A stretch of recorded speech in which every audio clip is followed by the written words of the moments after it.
Okay, so let's go ahead and look at Study Guide 40. With Study Guide 40, we're going to be focusing on objects this time and looking at them as objects of wealth and ritual. And so we'll be looking at the characteristics of those. So in your study guide, there is a cornflake make really funky popsicle exercise, and you can go to Smart History to get the resource for that. Instead of doing that as a class activity, I'm going to go ahead and just go through the information. You can either jot this down in your study guide, but I would probably just write it directly into your note takers so that you don't have to write it down twice. So for cornflakes make really funky popsicles, we're going to start first looking at just some of the basic things before we actually get to that. What I mean by basics is that by looking at this looks a little bit different than what we've been seeing when it comes to Islamic architecture. So what are some of the characteristics that are common, but what are the new things that we see? So what characteristics of this object tell us that it's Islamic art, right? It's got calligraphy. So we can see the Kufic style up in this band here, right? It's very bold and easily to be read. It's got geometric division. And so it's got that banding for organization, kind of like in a register. But then when you look at the lid and you look at the base of the cylinder, you'll see that it has this lobed sort of star shape here, this kind of rosette shape. And of course that is constructed using mathematics. And then of course it has Arabesque detail filling all of this interior space. But then when we look at it, it also includes people and animals. So we see representations of people, we see representations of animals, and they're also embedded into all of that Arabesque detail as well. So from just knowing what we already know about Islamic art, that tells us that this must be a secular object. Remember that most religious imagery does not include images of living things. Right? So let's focus on the content. What is the visual evidence that we see that tells us the subject matter, right? And then also focusing on the content of the text. So there are 4 medallions here. So we have these star-shaped medallions in the body, and there's even a few in the lid of it as well. And those have images of figures and animals, and that all has princely iconography. So imagery about the caliphs, the religious and political leaders that had this commissioned. And then the text is a blessing for al-Mughira's son, who this was made for. I believe it was made for his 18th birthday. So we have 4 different medallions, and all of it is about the Umayyad legacy, excuse me. And so one of the images is of them collecting falcon eggs. So they were known for falconry. We have images of lions attacking goats, and then we have some other goat images. And so what would lions symbolize? They'd be symbols of power. We have lute players, and we also have 2 figures holding a scepter and a flask, and those are similar, also symbolize the Umayyad caliphs. So these would be people who were there to entertain and part of the, I don't want to say the royal family, but really like the court. And then we have the imagery of picking dates. And so this talks about the territories that were lost to the Abbasids in the Middle East, as well as North Africa. So this is all very courtly and not super realistic.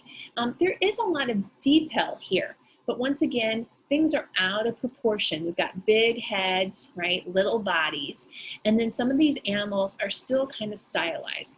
So it's really common to see animals that, you know, you can sort of name. Like the goats are fairly realistic, but then we see the lions and they're very stylized. So even in a lot of secular imagery, we don't always have a high level of realism. It's kind of one of those ways of still kind of staying with some religious teaching. So here in the lid, more content, we have that blessing to his son.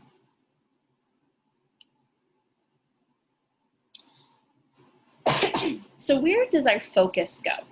Where is our attention? Through the organization, we're really focusing on those lobed areas and the banding, right? Because everything is filled with such small detail and all that arabesque that it creates kind of this overall surface. And that geometry of those lobed really focus our attention on those sections, as well as that broad band with the blessing. With this object, since it is a secular functional object, mood is kind of hard to get across here. But that mood, right, is really just something that is kind of like an overall feeling of it. It's rather courtly, it's rather solemn, right? We don't have a lot of drama other than those lions kind of biting the goats, right? And then we already talked about the realism element of this. They still tend to be stylized, abstracted. So this is some of that visual evidence, right? Things aren't really in proportion. And then function of this, what was it used for? First off, it was a gift for the son, but also it is an incense or perfume box. So this would be kept in a large room. So the setting, this would have been left in a courtly household room. You would open it up, and then the incense or the perfume that was kept inside would then make that room smell good. So the patron was al-Mughira. He's a caliph that was on the Iberian Peninsula in Spain. And ivory objects were often used or given as gifts to royal family members on popular occasions, such as things like weddings or important birthdays like this one. Right? The next image we're going to look at is the folio from the Quran, and this is an example of an illumination. So what makes something an illumination? What is it made of? Remember that an illumination is a painted page, an illustration, and it's often illustrated using a metal, so something like gold or silver. It's usually placed on a fine piece of paper, either made of vellum, which is animal skin, or parchment, which is a thin, fine paper. This one has brown ink with red accents as well as the gold. So that's some of those visual elements. So we'll notice how these are precious, these illustrations. We've got the gold elements here, right? And then in this one, when we look at our Vienna Genesis, we have it written in silver. Of course, this one was dyed in purple. That tells us it was made for royalty. Okay. This was a part of a 2-page spread, and we want to look at what was included in the content. So what is this all about?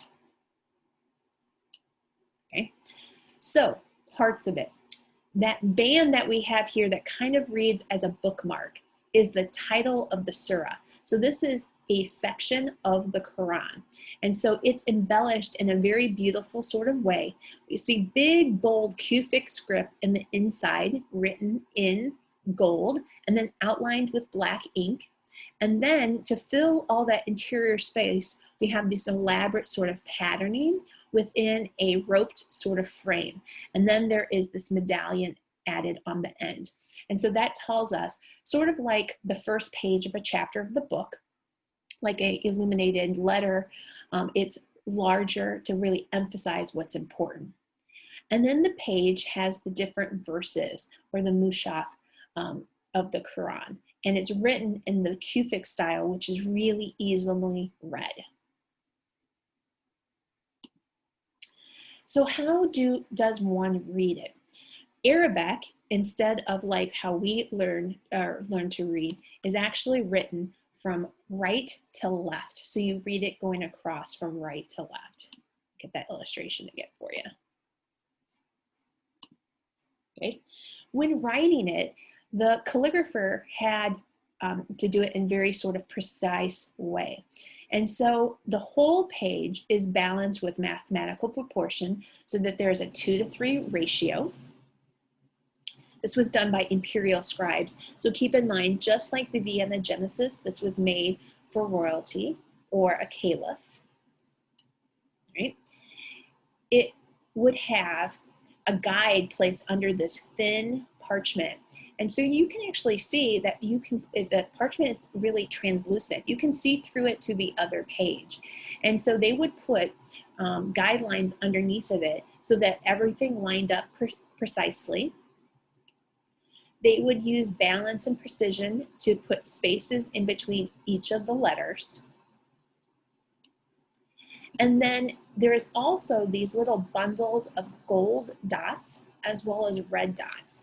And those are all there to divide the verses. So the gold dots are almost like periods. They kind of end the sentence.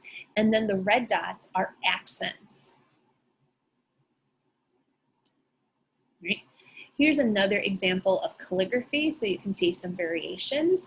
It's very, very usual to fill in spaces in between the letters using arabesque, right? So looking at that band once again, you see that there as well.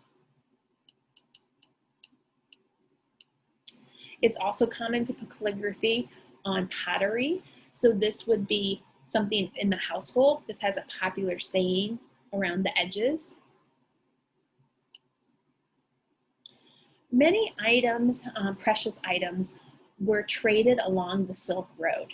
And so the Silk Road was this, it basically went from the Mediterranean all the way to the edge of Asia on the east side. And these were different ways to move commerce back and forth between these two continents. So many objects that moved along this Silk Road were things like this, and this is an incense burner. When you look at it, what kind of imagery is it? Or what kind of animal is it? Right? It's kind of a mythical animal. So once again, because it's an image of an animal, it must be a functional object. So this is an incense burner. So another example of an incense burner is this griffin that used to be placed on top of the dome at the Cathedral of Pisa. You can see our Leaning Tower of Pisa back there. Now it's actually in the museum. These are pretty characteristics of items that were traded on the Silk Road, and they typically have the calligraphy, right? They have the arabesque, and then they're divided up into geometric sort of shapes. You can see the stylization in the feathers, right? Here you can see this horse slash feline slash hyena, who knows what it is, right? Supposedly these would work by putting the incense in the mouth, and they would breathe smoke and fire out their nose or out their mouth. I've tried to find videos of them being used, but I've never been able to find them. Right? This is a pen box for a high official of Suleiman the Magnificent. This was done in enamel, so you can actually see the Cufic on the edges. And this is functional as well, because if you look really carefully, you can see little human faces on the tops of these letters, and then you can see little animals and birds along the tops here.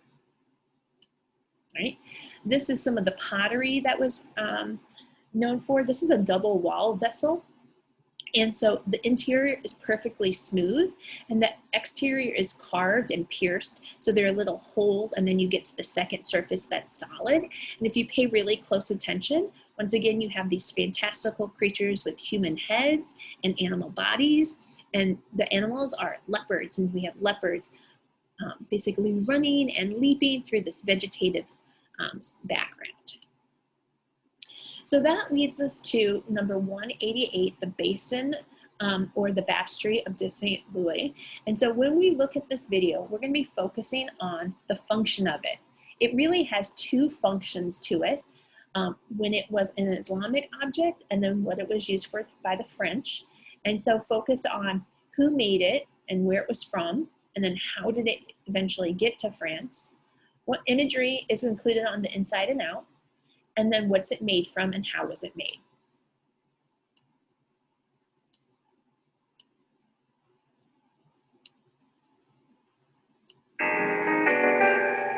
We're in the magnificent new Islamic art galleries at the Louvre in Paris, and we're looking at one of their treasures. It's an object that was used to baptize the children of the royal family of France for centuries, but it wasn't originally a French object. No, it actually comes from the area of Egypt and Syria, and it dates to between 1320 and 1340. It was created by Mamluk artisans. Now, the Mamluks had been slave warriors, and they had asserted their independence and had been able to rule in the countries that are today Egypt and Syria for several hundred years. And during that period, they became known as extraordinary craftsmen. They were known especially for their textile work and for the metal work, and this is a premier example. Normally, vessels like this would have large bands of calligraphy, but this one doesn't. This one is filled with figures and animals and decorative patterning. The only part that is not completely covered are the bottom few inches of the walls of the inside of the basin. Even the floor of the basin is completely covered. Let's start there. There is a very abstract pattern there of sea animals. These very complex, interconnected designs, similar to tile work. The basin is brass. It's got areas of silver and gold and black paste. And I see eels in silver at the bottom. And then above that, we see first a continuous band of animals that parade around the inner wall, and then a wide frieze of men on horseback, interspersed by animals, as well as medallions, figures that are clearly rulers, as well as coats of arms. There are two rulers. They sit frontally. They both hold goblets, and the figures in between seem to be hunting, but also scenes of battle. We see limbs and we see a decapitated head, so there's violence here. But the largest frieze is on the exterior. There we see 4 figures in roundels, each on horseback, slightly different. 2 of them are hunting. Another one is drawing his bow, and then the last seems to be processing, perhaps holding a club. And there are figures on either side of the roundel, sometimes 4, sometimes 5, all in procession toward the royal figures. And these figures are doing all kinds of interesting things. I'm looking at one, for example, that seems to be holding a leopard by a leash. And another seems to raise a goblet in one hand, perhaps in celebration, and holding a vessel in the other. The figures are so dense that it actually takes time to be able to untangle the complex interwoven forms. On the very bottom band, there are small roundels that carry fleur-de-lis. Now, the fleur-de-lis is the symbol of the royal family of France, but interestingly, it was also associated with a Mamluk sultan. Art historians think these may have been reworked when they came to France. There were other alterations that make us think that the person who commissioned this was not the person who it was ultimately delivered to. And as you mentioned before, generally we would expect to see Islamic inscriptions. That would have been very common, but they're absent here. So there's some speculation that this may have been made for somebody who was not a Muslim. Perhaps it was even made for export. The iconography is very complicated, and art historians have not untangled it yet. Well, look how rich the imagery is just under the rim. I can see a unicorn, an elephant, I can see a leopard, a camel, an antelope. And all processing, all running, all jumping. There's such movement and energy, not only in the decorative forms which move in and out, but also in the figures. Now there is a little bit of Arabic inscription, the signature of the artist. We can see that just under the rim. Actually, he signed it 6 times, so maybe he was especially proud of it. His name was Ibn al-Zayn, and actually the Louvre has another work by this great Mamluk artist.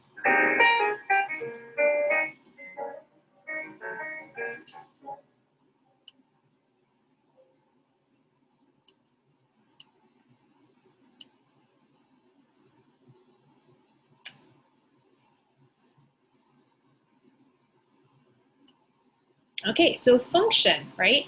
What was it made for? remember that there's going to be two different reasons, right? So one, it was a container for water for Christian baptism for the French monarchy, right? It was also a container probably used for cleaning hands before one eats. So that was probably the original function. A visual clue that helps us is that bottom of it has water imagery with fish. And so it probably tells us that it was a container for water, right? It also has imagery that depicts the power of the Malmuk Sutton inside it and also in the roundels. All right, so this would have been made by artisans from North Africa. You can see in this illustration, the Malmuks lived in Egypt as well as part of Persia. And they once were slaves who then later came into power. And so they ruled this area. And so they were great artisans and their work was traveled along that Silk Road. So this could have been made for that Silk Road, which they alluded to in the video, right? So how is the imagery typical of other Islamic objects and architecture that we've seen, right? It has the geometric division to organize the space. It has interlocking patterns. It's got calligraphy inscriptions on the outer rim. It doesn't have a lot of calligraphy though. It has organic detail, has abstracted imagery of humans and animals, right? And we can see that there's a lot of added photos on Smart History if you want to see some of those details. So here you can see the fish and the water. Here you see the Malmuk Suttons and other people of the court in the hunting scenes. You see the animals running in the bands, sort of like animal style like we saw in the ibex. Remember the ibex vase, right? The Malmuks were also known for their glass work. This is actually a lamp for a mosque, and it would have been held from the ceiling with chains, part of this. It's actually made out of glass, and you can sort of see the glass here in these holders of the chains. And this would have had enamel glazed on top of it. So you can imagine that when it was lit up, it would have kind of a jewel-like effect to it. The light would shimmer through the reds and the blues and the greens that are incorporated in this. So they were known as fine artisans. Our last functional object that could be traded along the Silk Road would be something like the Ardabil Carpet. So this was not something that was traded, this was actually made for a shrine, but this is a very good example of carpets that are used or made for export. So many of these are made on these colossal, large looms. They typically are upright looms, and they normally have an inner core of wool, and then silk is often woven kind of back and forth to create these intricate patterns that are seen. So this is from our book, kind of going through some of the basic characteristics of carpet making or weaving in general. So we have our warp. The warp is typically made out of wool or another sort of material. Sometimes it is silk. And so those are the vertical elements. And then the weft, right? I remember weft because it goes from left to right, and left and weft rhyme. Those are woven. And so you can see how they kind of butt up to each other, and that would be like a different color or a different pattern. But it's mostly common for these things to be knotted to make really plush carpets. So Iran is really known for their trade. And so they would use this kind of symmetrical knot that we see here. And then of course the weaving from left to right to hold in those knots so that they don't fray off. And then asymmetrical knots are often used in Turkey. So here it leads to us to the Ardabil Carpet. So this carpet is an example of one that's made for a shrine, but smaller carpets were often traded along the Silk Road. Like I said, they were typically made of silk or wood, and they would be used in Europe as well as in China, as well as, of course, the Islamic world. And so the ones from Iran were highly prized. They were used for the floors of mosques, shrines, homes, personal prayer rugs, but they also could be hung on the walls as decoration or, in a way, to warm a house. You know, you could cover them up places to create, like to prevent drafts. You could also use them obviously to kind of cover oneself as well. And this carpet takes its name from the town Ardabil in northwest Iran, for which it was made. Okay. It was made for a shrine of a Sufi saint named Safi al-Din Arbadili, who died in 1334. He was known as a great teacher, and his followers, with his followers, he taught about Islamic mystic practices. And after his death, his descendants gained a lot of power. And so it actually created the establishment of the Shia religion in Islam under his descendant Shah Ismail, and he united Iran through religion. That began the Safavid dynasty that held in power until 722. They were particularly known in the arts as great makers of manuscripts as well as textiles, such as carpet making.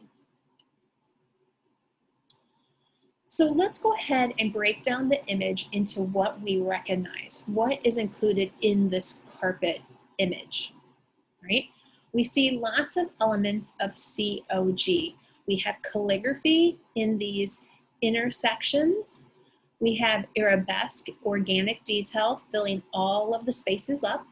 And then it's organized into bands and frames and shapes that are based on geometry, right? The focal point of this is a large medallion in the very center.